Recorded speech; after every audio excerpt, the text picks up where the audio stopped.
അമേരിക്കയിലെ social security ഗുണഭോക്താക്കളുടെ ശ്രദ്ധയ്ക്ക് നിങ്ങളുടെ സോഷ്യൽ സെക്യൂരിറ്റി പേയ്മെന്റ് 2026-ൽ എത്ര വർദ്ധിക്കുമെന്ന് ഉടനറിയാം. 2026-ലെ കോസ്റ്റ് ഓഫ് ലിവിംഗ് അഡ്ജസ്റ്റ്മെന്റുമായി അഥവാ കോളയുമായി ബന്ധപ്പെട്ട പ്രഖ്യാപനം ഒക്ടോബർ 24-ന് ഉണ്ടാകുമെന്ന് സോഷ്യൽ സെക്യൂരിറ്റി അഡ്മിനിസ്ട്രേഷന്റെ സ്ഥിരീകരണം. രാജ്യത്ത് തുടരുന്ന ഗവൺമെന്റ് ഷട്ട്ഡൗൺ കാരണം സെപ്റ്റംബറിലെ കൺസ്യൂമർ പ്രൈസ് ഇൻഡെക്സ് അഥവാ ഉപഭോക്തൃ വില സൂചിക റിപ്പോർട്ട് വൈകിയതിനെ തുടർന്നാണ് ഈ പ്രഖ്യാപനത്തിൽ കാലതാമസം നേരിട്ടത്. ഈ റിപ്പോർട്ട് അടുത്ത വർഷത്തെ ആനുകൂല്യ വർധനവ് കണക്കാക്കാൻ നിർണായകമാണ്. സാധാരണയായി എല്ലാ ഒക്ടോബറിലും social security administration cost of living adjustment പ്രഖ്യാപിക്കാറുണ്ട്. എന്നാൽ ഷട്ട്ഡൗൺ കാരണം ബ്യൂറോ ഓഫ് ലേബർ സ്റ്റാറ്റിസ്റ്റിക്സിലെ ഭൂരിഭാഗം ജീവനക്കാരെയും താൽക്കാലികമായി പിരിച്ചുവിട്ടത് സെപ്റ്റംബറിലെ കൺസ്യൂമർ പ്രൈസ് ഇൻഡെക്സ് റിപ്പോർട്ടിന്റെ പ്രസിദ്ധീകരണം വൈകിപ്പിച്ചു. സെപ്റ്റംബറിലെ consumer price index data October 24-ന് പുറത്തിറങ്ങുമെന്ന് ബ്യൂറോ ഓഫ് ലേബർ സ്റ്റാറ്റിസ്റ്റിക്സ് സ്ഥിരീകരിച്ചു. ഇത് സോഷ്യൽ സെക്യൂരിറ്റി അഡ്മിനിസ്ട്രേഷന് അന്ന് തന്നെ 2026-ലെ കോസ്റ്റ് ഓഫ് ലിവിംഗ് അഡ്ജസ്റ്റ്മെന്റ് കണക്കാക്കാനും പ്രസിദ്ധീകരിക്കാനും അവസരം നൽകും. സോഷ്യൽ സെക്യൂരിറ്റി പേയ്മെന്റും കോസ്റ്റ് ഓഫ് ലിവിംഗ് അഡ്ജസ്റ്റ്മെന്റും എന്താണെന്ന് വിശദമായി നോക്കാം. യുഎസിലെ വിരമിച്ചവർ, അംഗപരിമിതർ, മരിച്ചവരുടെ ആശ്രിതർ, വരുമാനം കുറഞ്ഞവർ എന്നിവർക്കുള്ള സഹായമാണ് സോഷ്യൽ സെക്യൂരിറ്റി. 75 ദശലക്ഷത്തിലധികം അമേരിക്കക്കാർ പ്രതിമാസം സോഷ്യൽ സെക്യൂരിറ്റി ആനുകൂല്യങ്ങളെ ആശ്രയിക്കുന്നുണ്ട്. സാധാരണയായി 10 വർഷത്തോളം ജോലി ചെയ്ത് സോഷ്യൽ സെക്യൂരിറ്റി ടാക്സ് അടയ്ക്കുന്നവർക്കാണ് സോഷ്യൽ സെക്യൂരിറ്റി ആനുകൂല്യങ്ങൾ ലഭിക്കുക. വിരമിക്കുന്നവർക്ക് 62-ാം വയസ്സ് മുതൽ പെൻഷൻ വാങ്ങാം. 2025-ൽ ശരാശരി പ്രതിമാസ സോഷ്യൽ സെക്യൂരിറ്റി പെൻഷൻ ഏകദേശം $2000 ആണ്. എന്നാൽ കൂടുതൽ കാലം ജോലി ചെയ്തവർക്ക് 70 വയസ്സ് വരെ കാത്തിരുന്നാൽ പ്രതിമാസം $5108 വരെ ലഭിക്കാം.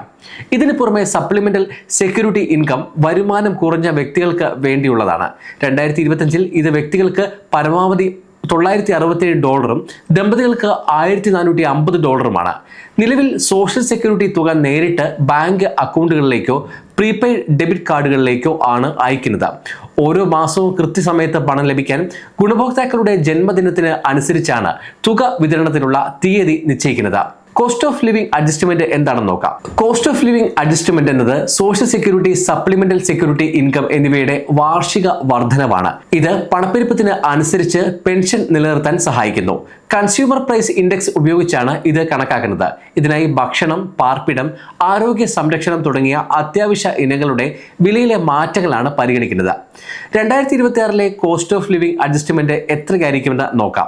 2026-ലെ കോസ്റ്റ് ഓഫ് ലിവിംഗ് അഡ്ജസ്റ്റ്മെന്റ് ഏകദേശം 2.7% ആയിരിക്കുമെന്നാണ് സാമ്പത്തിക വിദഗ്ധരുടെ പ്രവചനം. ഇത് സാധാരണ സോഷ്യൽ സെക്യൂരിറ്റി ഗുണഭോക്താക്കൾക്ക് പ്രതിമാസം ഏകദേശം $54 വർധനവിന് തുല്യമാകും.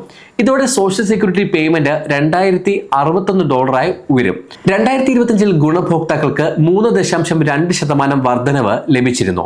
ഒക്ടോബർ 24-ന് പ്രഖ്യാപനത്തിന് ശേഷം പുതിയ കോസ്റ്റ് ഓഫ് ലിവിംഗ് അഡ്ജസ്റ്റ്മെന്റ് 2026 ജനുവരി 1 മുതൽ പ്രാബല്യത്തിൽ വരും.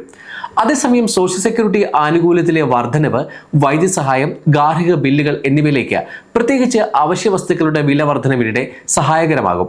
ഔദ്യോഗിക പ്രഖ്യാപനത്തിന് മുമ്പ് തന്നെ ഗുണഭോക്താക്കൾ പ്രതീക്ഷിക്കുന്ന വർധനവിന് അനുസരിച്ച് ആസൂത്രണം ചെയ്തു തുടങ്ങാം. നിലവിലെ പ്രതിമാസ ചെലവുകൾ അവലോകനം ചെയ്യുകയും അധിക ഫണ്ടുകൾ എങ്ങനെ ഉപയോഗിക്കുമെന്ന് കണക്കാക്കുകയും ചെയ്യുന്നത് ക്രമീകരണം സുഗമമാക്കാം. യുഎസിൽ 2 ആഴ്ചയെ തുടരുന്ന ഗവൺമെന്റ് ഷട്ട്ഡൗൺ ഈ പേയ്മെന്റുകളെ വളരെയധികം ആശ്രയിക്കുന്ന മുതിർന്ന പൗരന്മാരെ ആശങ്കപ്പെടുത്തിയിട്ടുണ്ട്.